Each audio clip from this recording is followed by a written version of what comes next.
Some gardeners and horticulturists put a lot of time, money, effort and resources into growing high quality fruit, often only to see it decimated by birds. Birds can account for a 90% loss in your fruit crop, so it's time to take action. To prevent bird damage, it's important to understand the bird species that live in and around your property. This property is next to a river that provides excellent nesting sites and food sources for many bird species. A property remote from bird habitat or part of a very large plantation is likely to suffer far less damage, but may have a higher insect damage rate due to the lack of birds. The main problems here come from parrots that move from eating the fruit of eucalypts to the demolition of developing fruit. Damage may come months before your fruit ripens. This almond crop was wiped out 3 months before it would have been harvested, so protection must be timely. As the fruit ripens, the parrots are joined by birds with sharp beaks, as distinct from the gnawing and cracking beaks of parrots. Flocking birds like starlings can arrive in thousands and move from fruit variety to variety as they ripen. Shooting, gas guns and electronic noise generators are not nearly as effective as netting, and permanent netting structures are very expensive, so we use throw-over nets. These are hex nets with small hexagonal holes that stop even small birds and slide fairly smoothly over most trees and vines.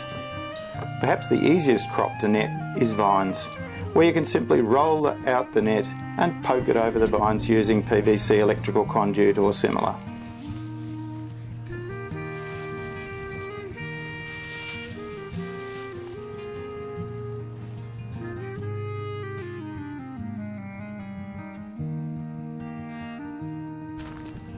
You can weigh down the net with a few rocks or peg the net under the vine to ensure that there are no entry holes for the birds, though you'll never keep them all out.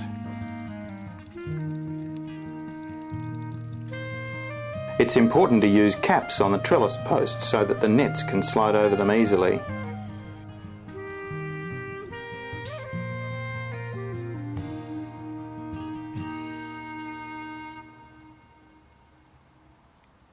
What we're doing here is building a hoop house made out of poly hoops covered with net. Very simple, not too expensive and quick and easy to put up and pull down. One of the reasons that we use the poly hoops is that some fruit trees grab hold of the nets and rip them to pieces when you're trying to take the nets off, particularly almonds and stone fruit. This hoop house is based on hoops made from polyethylene irrigation pipe.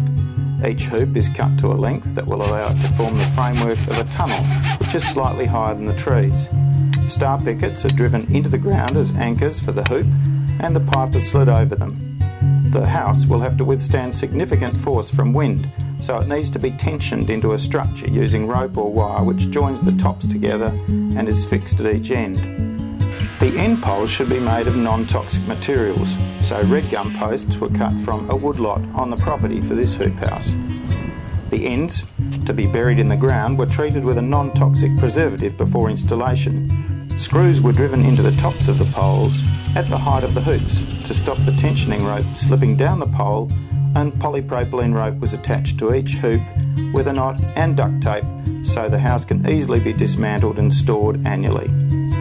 Ice cream containers help the net slide smoothly over the post. Star pickets are driven into the ground as anchor points to tension the whole structure.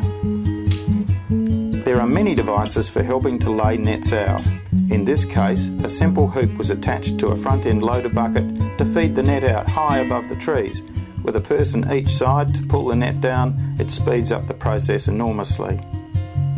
When the nets are removed, they should be identified by row and folded for ease of application the following year, and rolled up or coiled in bins for storage. The use of nets will help you harvest all of the high quality fruit you've grown throughout the year, so you can sleep easy at night.